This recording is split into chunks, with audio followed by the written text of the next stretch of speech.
नमस्कार दोस्तों, मैं सुनील कुमार आपका फिर से स्वागत करता हूं आपके अपने चैनल क्या ऐसा होता है में। दोस्तों, आज मेरा वीडियो का उद्देश्य आज ये है कि बहुत से लोग महाशिवरात्रि पर काल सर्प दोष की पूजा कराने जा रहे हैं। पूरी साल में 2 दिन बेहद महत्वपूर्ण होते हैं काल सर्प दोष से छुटकारा पाने के लिए, हमेशा के लिए छुटकारा पाने के लिए 2 दिन, एक महाशिवरात्रि और दूसरा होता है नाग पंचमी। मतलब बताया जाता है कि अपनी लाइफ में काल सर्प दोष की पूजा 5 बार तो कम से कम करानी चाहिए, हर 3 साल में एक बार। लेकिन जो लोग महाशिवरात्रि को या नाग पंचमी को काल सर्प दोष मुक्ति के लिए जो पूजा कराते हैं, तो ये मान लो कि उन्हें ना इसके बाद पूजा कराने की आवश्यकता नहीं है। ये आप नोट करके रख लो, क्योंकि ये बात एकदम पूरी तरह से सत्य है। इसके बाद भोलेनाथ जी अपने आप बुलाएंगे आपको, क्योंकि दोष आपके खत्म हो गए। जब आप तरक्की करते हैं ना, जब तरक्की करेंगे तो आप खुद वहां पे जाएंगे कि चलो एक बार मुझे और पूजा करा लेनी चाहिए, लेकिन दोष आपके ऊपर से पूरी तरह से खत्म हो जाता है। ये 2 दिन महत्वपूर्ण होते हैं। तो दोस्तों, ये वाला वीडियो में उन लोगों के लिए थोड़ा सा जानकारी दे रहा हूं जो लोग महाशिवरात्रि पर काल सर्प दोष की पूजा कराने जा रहे हैं। शुरू से मेरा वीडियो आप देखिए, तब आपको जानकारी लगेगी। आपने अपने अपने पंडित जी पूरी तरह से बुक कर लिए होंगे, ठीक है।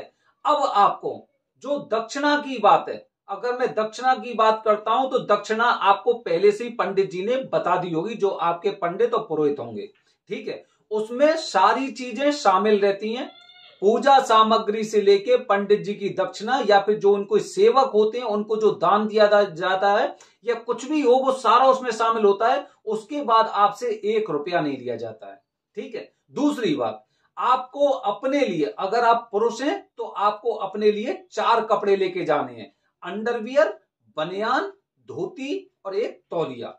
ये कपड़े पूजा के समय आपको पहनने होते हैं और पूजा के पश्चात ये कपड़े वहीं पे आपको छोड़ देने होते हैं। अगर किसी महिला को पूजा करानी होती है तो महिला अगर साड़ी पहनती है तो उनके लिए लाल या पीली साड़ी हो सकती है, और एक तौलिया हाथ वगैरह पहुंचने के लिए, भगवान को साफ करने के लिए, ठीक है। ये, और अगर कोई लड़की है, लड़की को पूजा करानी, तो वो सलवार सूट अपने लाल पीले कलर में ले सकती है। एक विशेष बात का आप लोगों को ध्यान रखना है कि आपके कपड़ों में कहीं पे भी किसी भी तरह से काला, नीला और हरा रंग नहीं होना चाहिए। ये आपको विशेष ध्यान रखना है। दूसरी बात, महिलाएं कभी भी सफेद कपड़ों का इस्तेमाल नहीं करती हैं।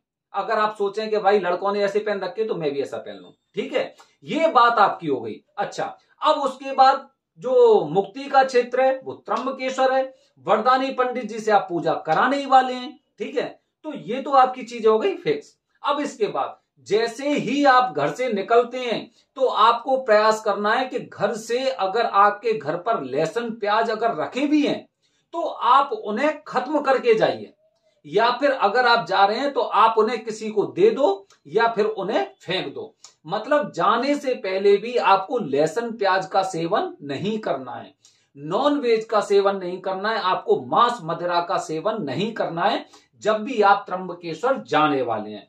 अब आप वहां पे पहुंच गए, ठीक है। अब पहुंचने के बाद जैसे आपके जो पंडित जी हैं, पंडित जी ने जैसे आपको जानकारी दी उसके अनुसार आपने काम किया। सुबह उन्होंने बताया कि भाई आपको इतने बजे आना है, उतने बजे आपकी पूजा हो गई, ठीक है। उसके बाद दोस्तों क्या करना है, उसके बाद जैसे ही पूजा हो जाती है, महत्वपूर्ण बात बता रहा हूं आपके लिए, आप सब लोगों को ध्यान लगाकर सुनना है कि जैसे ही आपकी पूजा हो जाती है, पंडित जी कहते हैं आपसे कि भाई एक काम करो, ये कपड़े यहां पे छोड़ दो। उसके पश्चात, या फिर अगर पंडित जी कहते हैं कि इन कपड़ों को पहन के आप जा सकते हैं तो कोई बात नहीं, वो पंडित जी आपको गाइड करेंगे। उसके बाद जैसे ही काल सर्प दोष की पूजा संपन्न होती है तो ये मान लो कि आपको सबसे पहले त्र्यंबकेश्वर महादेव बाबा के दर्शन करने होते हैं। सबसे पहले, चाहे भले, क्योंकि महाशिवरात्रि का दिन है, महाशिवरात्रि को बहुत ज्यादा भीड़ होगी, लेकिन भीड़ से नहीं डरना है, भीड़ से बिल्कुल नहीं डरना है। इसीलिए अपना रिजर्वेशन रात में करवा के रखो। अगर आपकी सुबह बजे पूजा शुरू हो रही है, 5 बजे पूजा शुरू हो रही है और आपकी पूजा अगर ये मान लो 12 बजे भी संपन्न हुई, तो उस दिन का रिजर्वेशन या तो मत करवाओ, और करवाना है तो रात का करवाओ, क्योंकि हो सकता है आपको उस समय लग जाए पूजा में। वो पूजा बेहद जरूरी होती है, बेहद इंपॉर्टेंट होती है कि मंदिर क्षेत्र में आपको जाना है और त्र्यंबकेश्वर महादेव के आपको दर्शन करने हैं। ठीक है, ये बात सभी लोगों के लिए महत्वपूर्ण है। अच्छा, अब जब मंदिर में आप प्रवेश कर जाते हैं, तो मंदिर में प्रवेश करने के बाद अगर आप ये सोच रहे हैं कि भाई मेरे पैर बहुत गंदे हो गए हैं, मुझे जूते पहनने हैं और मुझे ये पैर में कुसावर तीर्थ में जाके मैं धुल लेता हूं, तो अपने पैर कभी भी जो कुसावर तीर्थ है, कुसावर तीर्थ में नीचे पानी में नहीं रखने हैं। जो सूखी सीढ़ी है वहां से वो आप अपने हाथ वगैरह धो सकते हो, या फिर थोड़ी देर आप इंतजार कर सकते हो कि अपने पैरों को पोंछ लो, कपड़े से पोंछ लो, पानी से मत धुलो। मतलब जैसे ही आप त्र्यंबक को छोड़ने वाले हैं, वहां से प्रस्थान करने वाले हैं, तो आपको एक तो नहाना नहीं है, दूसरी बात आपको अपने पैर धो के वहां से नहीं जाना है, ये आपको ध्यान रखनी है। आप मंदिर से आ गए, मंदिर से आके आप अपने अपने पैर वगैरह पहुंचने के बाद आपने पूरा सामान पैक किया और चल दिए, कोई बात नहीं। ठीक है, ये चीज हो गई। फिर इसके बाद दोस्तों आपको उसी समय संकल्प लेना है, अपने मन में ही संकल्प लेना है कि जो 40 दिनों के नियम बताए गए हैं, उन नियमों का आपको पूरी तरह से पालन करना है। 40 दिन के नियम क्या होते हैं ये पंडित जी आपको बताएंगे।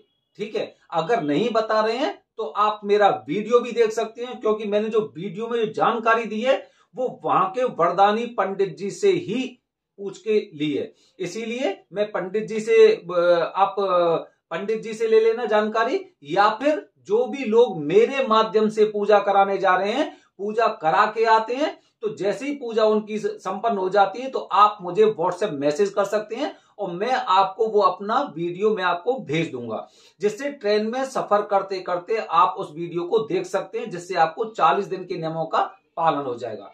अच्छा, उसके बाद पंडित जी जब आपकी पूजा संपन्न होती है तो पंडित जी आपको कुछ सामग्री देंगे, जैसे कि एक देंगे नारियल, ठीक है, और थोड़ा सा आपको कुछ अनाज दे सकते हैं, या तो वो गेहूं होगा या चावल होंगे। ठीक है, जो नारियल आपको दिया जाएगा उसमें आपको विशेष ध्यान रखना है कि उस नारियल को आपको सोमवार को, त्रयोदशी, अमावस्या या फिर पूर्णिमा को उसे नहीं फोड़ना है। ठीक है, जो नारियल पंडित जी पूजा के पश्चात आपको दे रहे हैं, उसकी खीर बनानी है इन दिनों को छोड़कर जो मैंने आपको बताए हैं।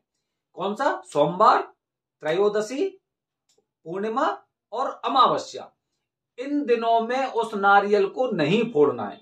ठीक है, और इसके अलावा जब आप उसे फोड़ोगे तो उसके जो नारियल निकलता है उसकी आप खीर बनाएंगे।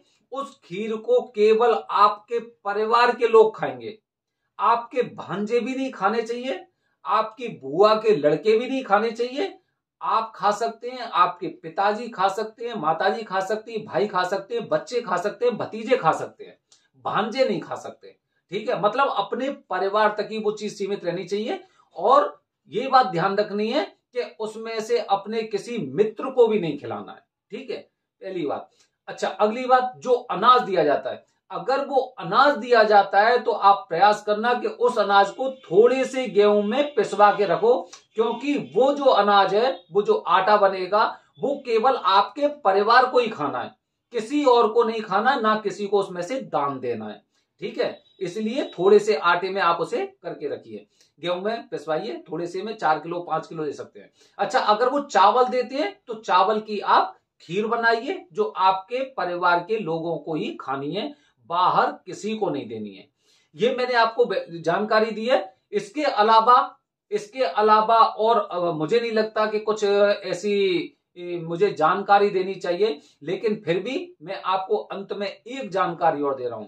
मैंने बहुत से लोगों को देखा है कि त्र्यंबकेश्वर में पूजा कराने के पश्चात जब वो लौटते हैं तो लौटने के बाद वो ट्रेन में कुछ ना कुछ ऐसी चीज खा लेते हैं कि जैसे ही वो मुंह का निवाला एकदम अंदर, एकदम कंठ में से उतरने का प्रयास करता है, तब हमें याद आता है कि हम त्र्यंबकेश्वर में पूजा करा के आए हैं। तो प्रयास करना है आपको कि आप ट्रेन में से किसी भी तरह का पैक्ड फूड ना खाएं, आप ट्रेन में कोई भी ऐसा खाना ना खाएं, क्योंकि आपको पता है ट्रेन के खाने में लहसुन प्याज हो सकते हैं। ठीक है। अच्छा, एक जानकारी उन लोगों के लिए जो मेस में रहते हैं, मतलब मेस में खाना खाते हैं, वो खुद खाना नहीं बनाते, अकेले रह रहे हैं।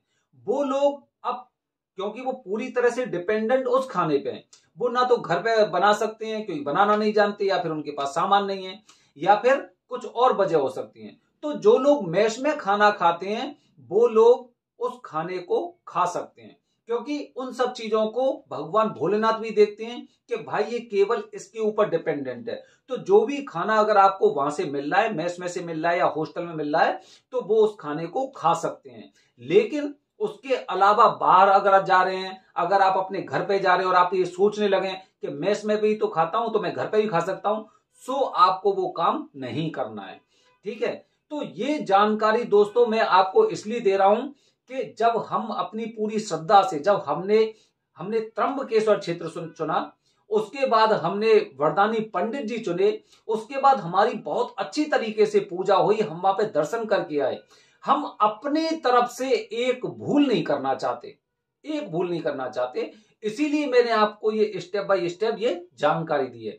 मुझे लगता है ये जानकारी आपके लिए बेहद महत्वपूर्ण होगी।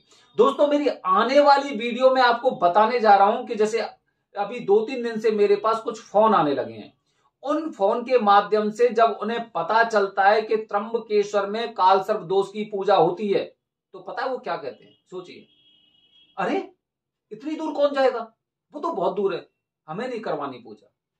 ऐसे लोगों के बारे में आने वाले वीडियो बताऊंगा। बने रहिए हमारे चैनल के साथ। धन्यवाद दोस्तों। जय हिंद, जय भारत, हर हर महादेव।